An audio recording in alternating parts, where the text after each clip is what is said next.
Bukas na ang Grand Finals ng The Voice Kids Philippines 2024. Ang mga dapat abangan, panoorin sa ating chika.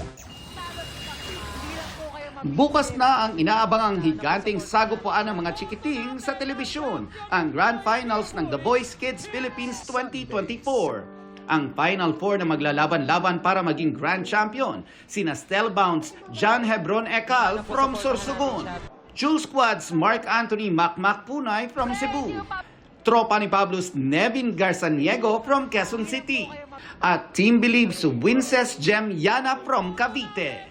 Very happy and very blessed po na nandito po ako sa Grand Finals and nalalapit na po yung laban namin.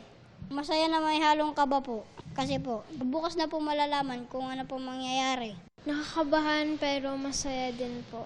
Sobrang happy ko po kasi parang nasa future na po ako kasi ito po yung pangarap ko. Naging totoo.